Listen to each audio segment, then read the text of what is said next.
Pernod Ricard a-t-il un avantage concurrentiel? Si oui, comment est-ce qu'il s'appelle? Et une fois qu'on découvre comment est-ce qu'il s'appelle, on va également savoir est-ce qu'il est en croissance, est-ce qu'il est en décroissance, est-ce qu'il est large. Et pour ça, je vais uniquement utiliser un seul prompt de la bibliothèque de prompts de base qu'on aura tendance également à utiliser ce soir à 20 heures dans le groupe School.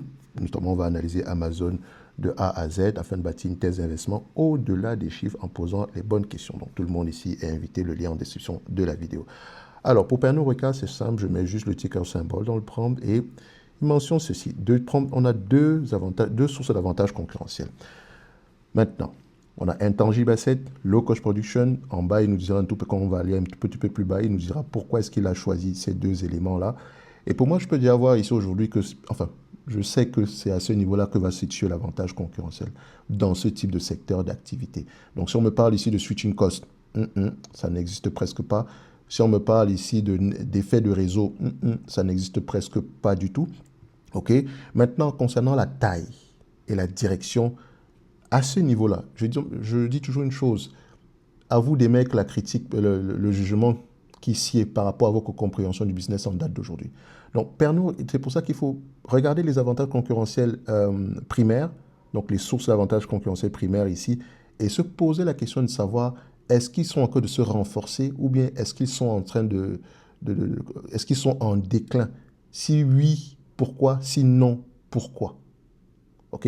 Dans la bibliothèque de prompt premium, vous avez par exemple un prompt qui vous aide à réfléchir dans ce sens-là. Donc, Pernod Ricard tire un avantage concurrentiel élargi de son portefeuille diversifié de marques mondiales emblématiques et de sa domination dans le stockage de spiritueux vieillis. Je vais m'arrêter ici. La finalité du pricing power, c'est le maintien des marges brutes. Ne l'oubliez pas. Donc, quand on va aller sur Pernod Ricard en date d'aujourd'hui, je prends Pernod Ricard, donc RI, au niveau des marges brutes. J'ai dit la finalité, c'est le maintien des marges brutes. On prend ça, boum. On constate quoi? On a une pression au niveau des marges brutes, n'est-ce pas? Est-ce que ça ressemble à une entreprise qui a un pricing power de plus en plus élevé? À partir de là, on commence à se poser des questions.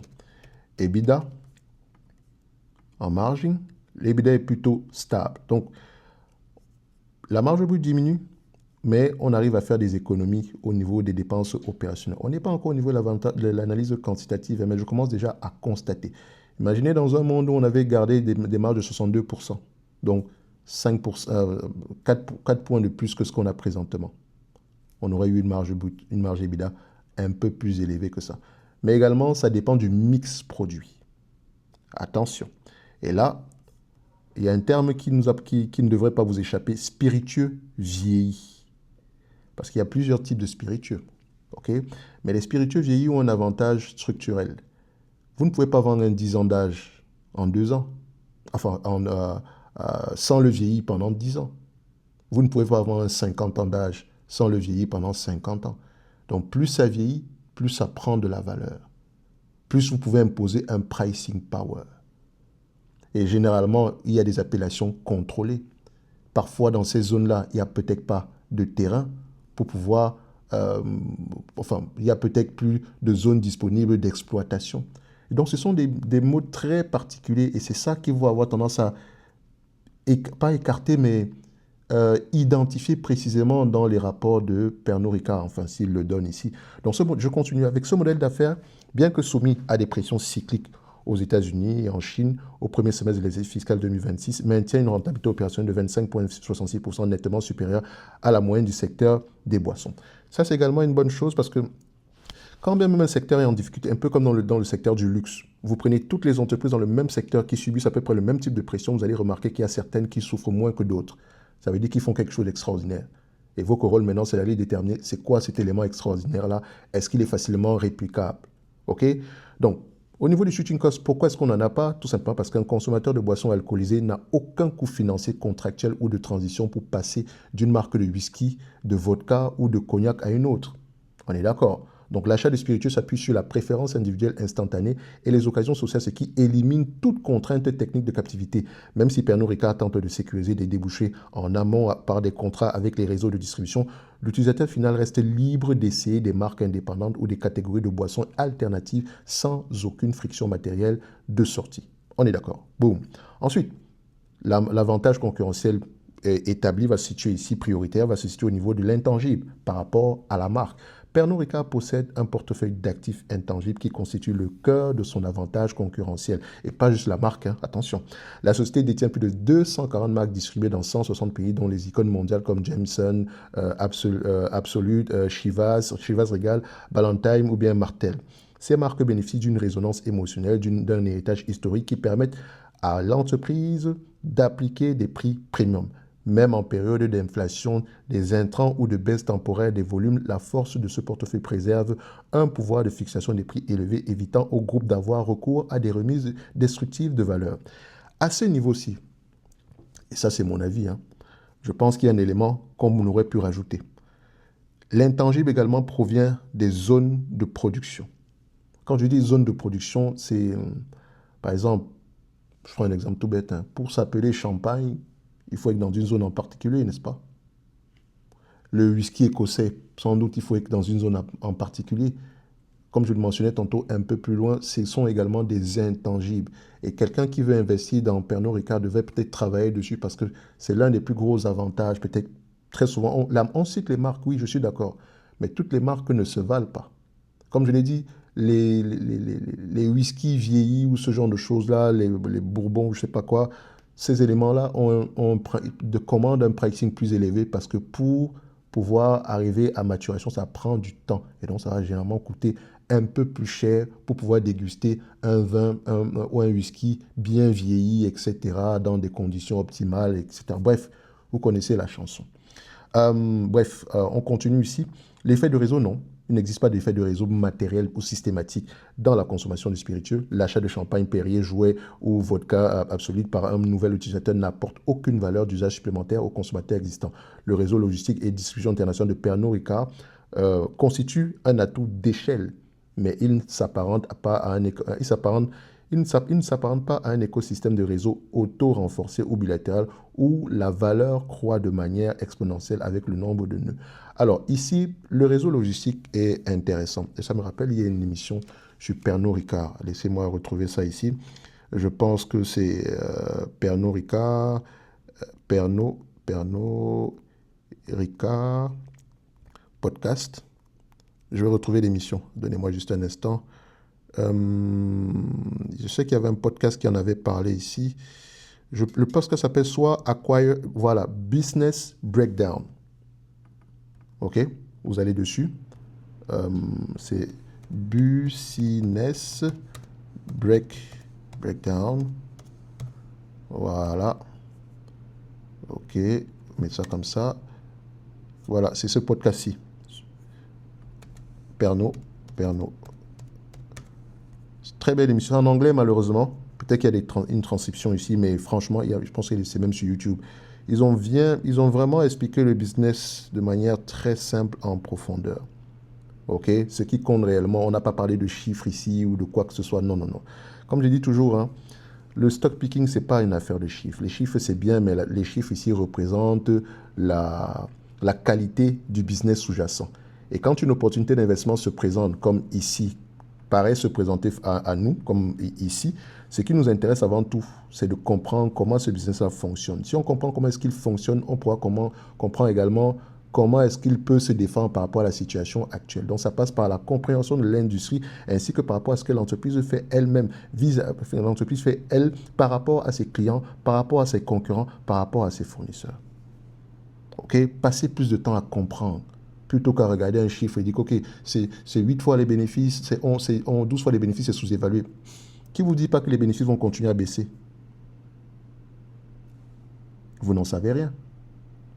Et la seule chose, le seul moyen pour vous de savoir, d'avoir une idée générale de si oui ou non ça pourrait continuer à baisser, c'est de comprendre ce que l'entreprise fait. OK?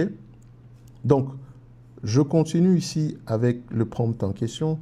Alors, pas d'effet de réseau, mais surtout le réseau logistique, ça va plutôt avoir tendance à baisser les coûts de production de manière générale. Donc, je suis d'accord dans l'effet de réseau, non, mais au niveau des coûts de production, pourquoi pas. Maintenant, on parle de l'autre avantage concurrentiel, c'est low cost production. Donc, on a intangible qui est présent, on a low cost production qui est présent, donc étant ici les modes primaires. L'échelle industrielle de Pernod Ricard, deuxième plus grand distillateur mondial en volume, engendre un avantage de coût unitaire considérable que les petits producteurs indépendants ne peuvent pas égaler. Cet avantage est particulièrement marqué dans le stockage des stocks stratégiques vieillissants, comme le whisky écossais et le cognac. Vous comprenez, vous voyez, ça je suis d'accord. Le groupe dispose de la capacité financière nécessaire pour immobiliser de larges volumes de stock pendant 10, 12 ou 18 ans, amortissant les frais de stockage, d'assurance et de perte par évaporation dont la part des anges estimée à 2 à 3% par an sur une base de vente globale. Cet outil industriel géant crée des barrières financières et physiques insurmontables pour tout nouvel entrant et garantit des marges opérationnelles très confortables. Cette partie, pour quelqu'un de malin, vous devrez creuser un peu plus ici. Ce que je fais généralement, c'est je copie et je vais juste dire ceci. Explique-moi ça en profondeur, de manière factuelle. Et là, il va aller un peu plus loin que ça. Et ça me permet d'ici de récupérer parfois au passage des liens sur lesquels je pourrais encore approfondir. Par exemple, ici, vous avez un lien vers RechercheGate. Je vais aller voir qu'est-ce que ça raconte ici, est-ce que ça me plaît, etc. Et comme je le dis, quand vous faites une analyse fondamentale, les chiffres ne m'intéressent pas beaucoup. Ce que je veux comprendre, c'est, OK, on a le réseau logistique, combien de points de vente on a présentement ici? Est-ce que ça serait difficile pour un concurrent de répliquer la même chose ou bien ce genre de choses-là? On a des appellations contrôlées ici, OK. Est-ce que ça vient avec une zone de production bien particulière où il y a de moins en moins de terrain? Bref, voilà le genre de travail que vous devez avoir tendance à effectuer. À partir de là, quand vous allez comprendre que ça serait difficile de tuer ce business-ci, malgré la concurrence, etc., parce que tout le monde peut, voilà, vous pouvez créer vos propres whisky dans votre chambre, etc., mais est-ce que vous pouvez distribuer dans tous les magasins? Non. Est-ce que vous allez avoir le budget publicitaire nécessaire? Pas forcément, même si avec l'avènement des réseaux sociaux, 2, 3 influenceurs, ça peut changer. On a vu ici avec la marque de, comment il s'appelle encore, le truc de, enfin, déjà, je pense que l'entente, ça c'est Diageo, je pense bien, avec la vodka, comment elle s'appelle? Pas Absolute, mais Ciroc.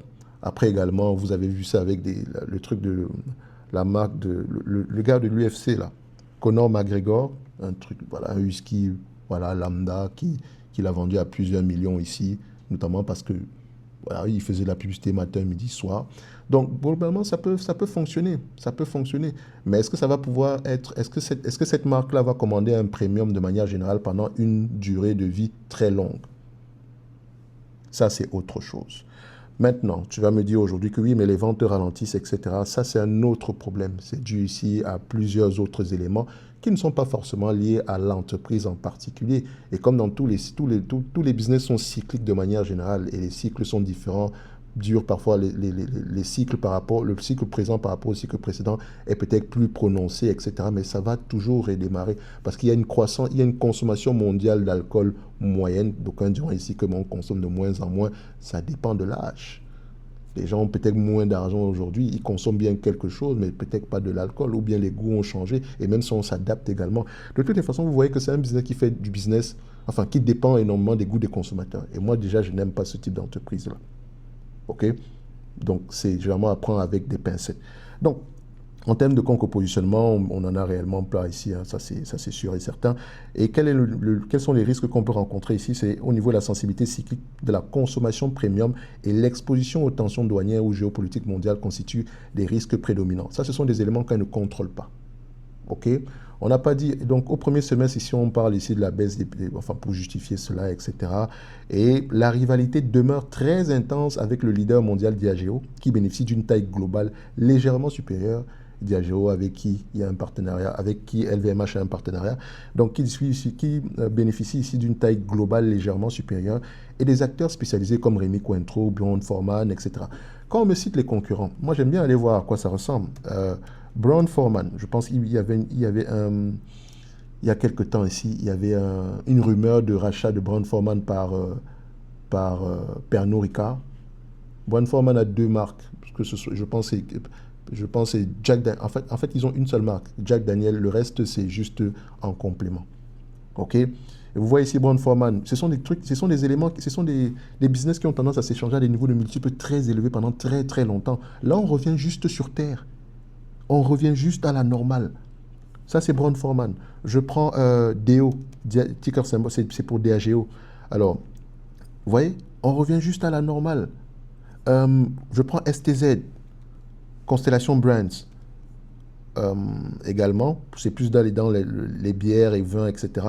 Mais on revient juste à la normale. Ils ont eu tendance à s'échanger à des niveaux de multiples. Bon, je dirais 20 ici, c'était assez généreux. C'est pas généreux, mais c'est assez correct ici. Mais là, on revient juste sur 15 fois les bénéfices. Et encore, prenez en considération que les taux d'intérêt ont augmenté. Hein. Et donc, ça agit en conséquence sur les valorisations, les amis. Il ne faut pas l'oublier. Avant, on avait des taux d'intérêt de quoi? 3%, 2%. C'est normal qu'on voyait c'était normal de voir des entreprises avec des niveaux de multiples très élevés, surtout quand il y avait la croissance, etc. Mais tôt ou tard, la croissance finit par ralentir.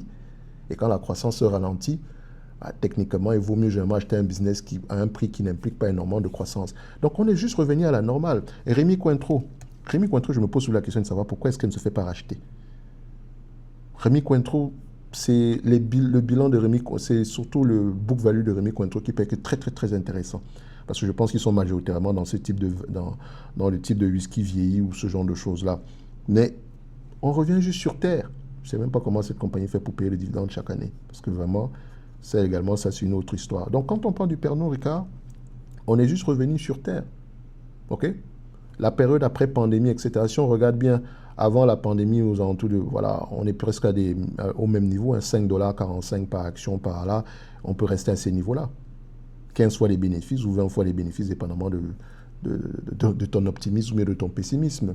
Donc, ce type d'entreprise-ci, en date d'aujourd'hui, est juste revenir à des niveaux de multiples corrects. Maintenant, par rapport au futur, il y a un élément qu'on ne connaît pas.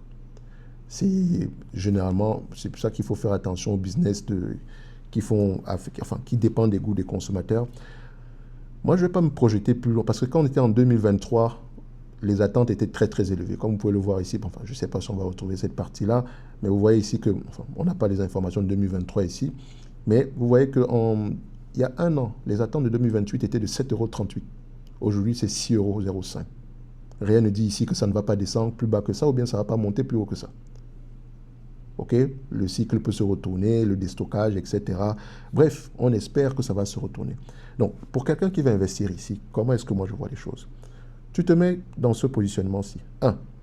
Nous savons à peu près où se trouve l'avantage concurrentiel. Est-ce qu'elle arrive à défendre cet avantage concurrentiel en date d'aujourd'hui? Si la réponse est oui, à partir de ces niveaux-là, ça veut dire qu'on peut normaliser les éléments. Normaliser, c'est simple. Je dis ici que bon, Pernod Ricard, bon business, etc., tout ce que tu veux. Est-ce que Pernod Ricard est capable de maintenir le même niveau de cash flow opérationnel sur les, disons, 15 prochaines années? Il y a de fortes chances que oui. Parce que quand on dézoome un tout petit peu, sur les 20 dernières années, c'est 1,2 milliard, 1,3 milliard. Sur les 10 dernières années, c'est 1,7 milliard. Sur les 5 dernières années, c'est 1,8 milliard. Je ne peux pas prendre les 5 dernières années parce qu'ici, après la pandémie, il y a eu ici une consommation extraordinairement élevée et de manière ponctuelle. Il y a de fortes chances qu'on revienne à 10 milliards, à 1,7 milliard en moyenne de consommation en termes de cash flow opérationnel. Et donc, à partir de là, je prends un point. Je n'ai pas besoin de prendre le chiffre exact. Un point, bon voilà, on va prendre 1,73, ça ne dérange pas plus que ça. Quoique, je peux faire le mec en yearly. Voilà, ça va me donner 1,8. Donc, faites attention parfois. En yearly, ça peut changer beaucoup de choses. On va le faire ça. 1,8. Très gentil. OK? 1,8. À 15 fois les cash flows. 15 fois les cash flows, moins la dette nette actuelle. Maintenant, s'il y a des loyers, etc., à l'intérieur, allez-y ajuster. Hein. Ça, c'est selon vos convenances. Ça fait à peu près moins 11,2. Divisé par le nombre d'actions. En date d'aujourd'hui, on a un nombre d'actions de combien? 252 millions d'actions, donc divisé par 0,252. OK. À partir d'ici, c'est 63 € l'action. Donc, je me dis ceci. Si Pernod Ricard rapporte juste le même niveau de cash flow que précédemment et que le marché paye 15 fois les bénéfices et que la dette nette ne change pas et que le nombre d'actions également reste le même, voilà le max que je pourrais payer. Maximum. Ce qui sous-entend ici que le prix actuel est correct. Maintenant, la grosse inconnue, c'est Pernod Ricard, est-ce qu'ils peuvent continuer à augmenter les prix? Pernod Ricard, est-ce que les volumes peuvent continuer à augmenter? Si augmentation des volumes il y a avec augmentation des prix, tant mieux. Maintenant, vu qu'on est dans un cycle bas, quand le cycle redémarre, on pourrait peut-être avoir des volumes plus élevés avec un marché qui accepte des augmentations de prix. Bref, dans tous les cas de figure, le but est de ne pas déjà surpayer. C'est pour ça que si on prend juste l'analyse quantitative et qu'on se base, on se base et qu'on regarde uniquement les chiffres, on peut se tromper pendant très très longtemps. C'est pour ça que je vous dis toujours qu'il vaut mieux comprendre ce qui se passe dans l'entreprise quand il y a de bons chiffres, etc. Et retourner en 2020, après la pandémie, hein, vous allez voir ce que le management vous racontait, etc. Il y avait une demande refoulée ici, mais avant la pandémie, regardez Pernod Ricard, c'était plutôt flat. Ok? Quand on prend ici, est-ce qu'on a fait une acquisition qui a changé beaucoup de choses? Non. C'était plutôt flat avant la pandémie. Vous le voyez ici. On rapporte à peu près la même chose. Comment on appelle ça?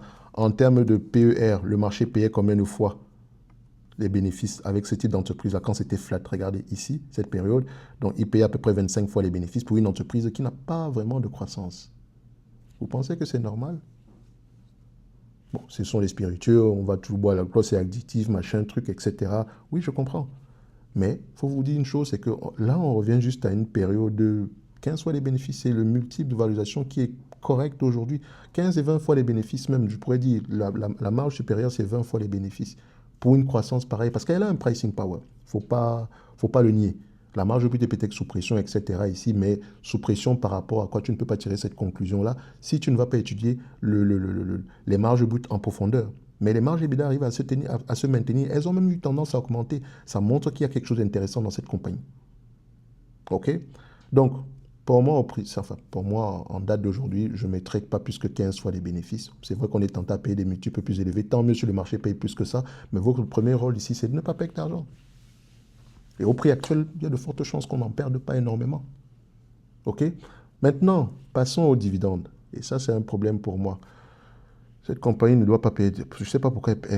Voilà, je peux comprendre la structure par rapport à la holding, etc. Il faut remonter le cash, blablabla, blablabla.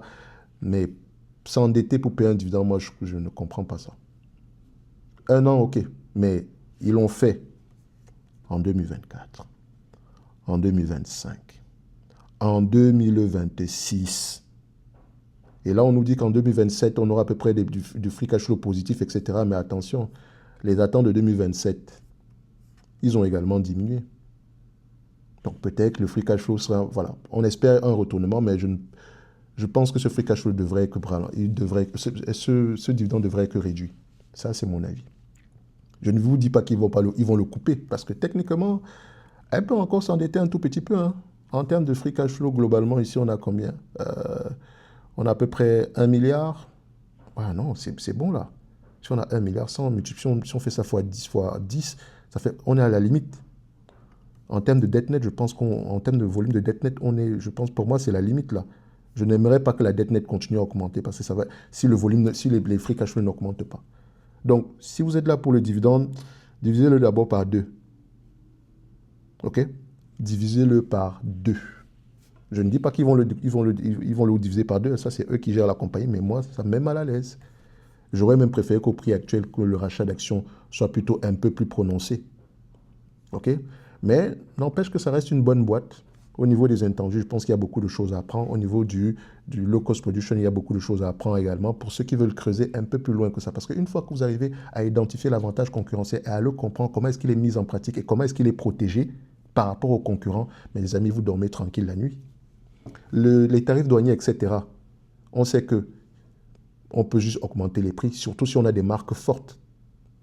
OK? Tout ce qui concerne ici l'augmentation du coût des matières premières, on a l'envergure nécessaire pour généralement acheter les produits à bas coût parce que le volume qu'on vend, tu ne peux pas... un compétiteur qui a une taille, je sais pas moi, qui a un seul produit et qui a 10 fois moins de volume que nous, ne peut pas rivaliser avec nous. Donc la taille, l'envergure est un élément très important ici qui sera difficile à répliquer.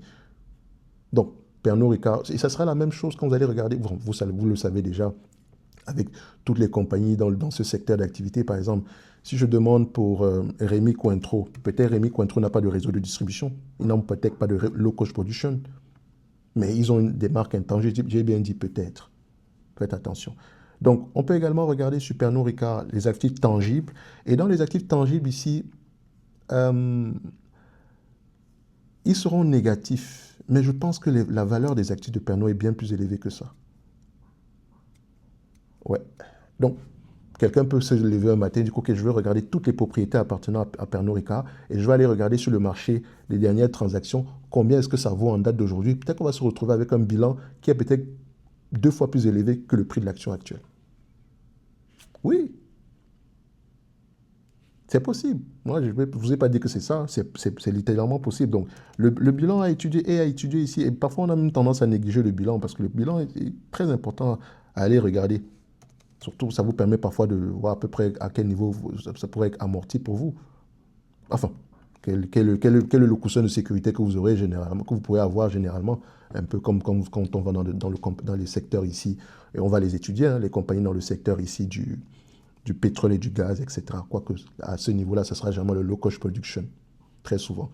Donc maintenant, vous savez que quand vous arrivez dans le secteur comment on appelle ça? Enfin, dans le secteur ici des alcools, etc., c'est bien d'avoir la marque, mais c'est encore mieux d'avoir le réseau de distribution et donc d'avoir les coûts de production les plus bas. Ça, c'est important. C'est quelque chose qui dure.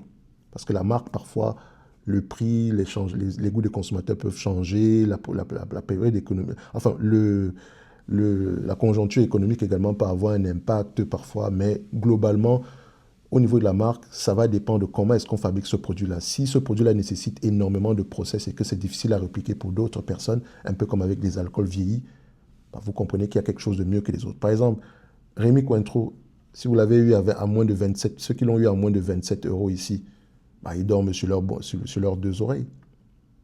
OK?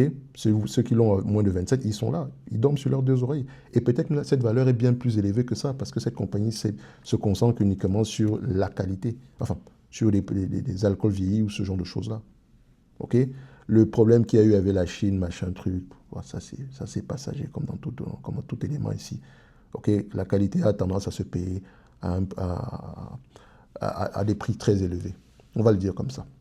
Et l'envergure de ces marques, enfin, l'historique de ces marques-là a un impact qui serait difficile à répliquer pour d'autres marques en date d'aujourd'hui. Bref, ceci n'est que mon avis sur Pernod Ricard. Et voilà, maintenant, à vous de faire ce qui vous semble correct ici. Je n'ai pas dit que Pernod Ricard valait 61. Je vous ai dit que, en prenant cette hypothèse-ci, je pense que le prix que vous payez en date d'aujourd'hui est juste OK. Maintenant, si le marché, si les volumes reprennent, tant mieux. L'augmentation des prix, tant mieux. Baisse ici, augmentation des marges ici, parce qu'on a une efficience ici de plus en plus élevée au niveau des dépenses opérationnelles, tant mieux. OK? Donc, on se donne rendez-vous ici sur le live de tout à l'heure, dans le groupe School, le lien en description de la vidéo. On va étudier Amazon en utilisant uniquement la bibliothèque de prompt de base. Bien sûr, on va passer par ce prompt-ci que je viens d'utiliser ici pour pouvoir identifier l'avantage concurrentiel d'Amazon. OK, ou bien, voilà, bon, là, on parlera en l'occurrence ici de Pernod Ricard, mais là, on va parler plutôt d'Amazon. C'est quoi le nom?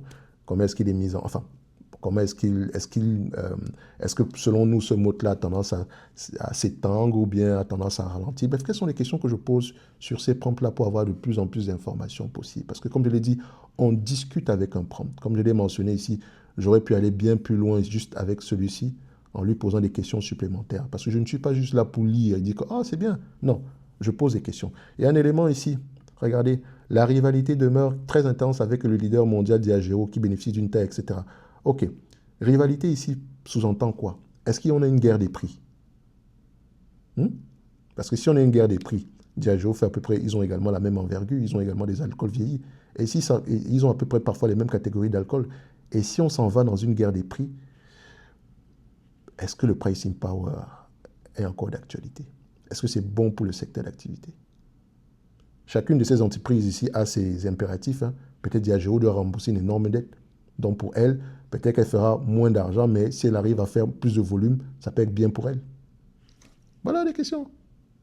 OK? Donc, ceci n'est que mon point de vue et non un conseil d'investissement. Comme d'habitude, je me réserve pleinement et royalement le droit de me tromper. On se donne rendez-vous sur les prochaines vidéos. On parlera encore et encore d'avantages concurrentiels.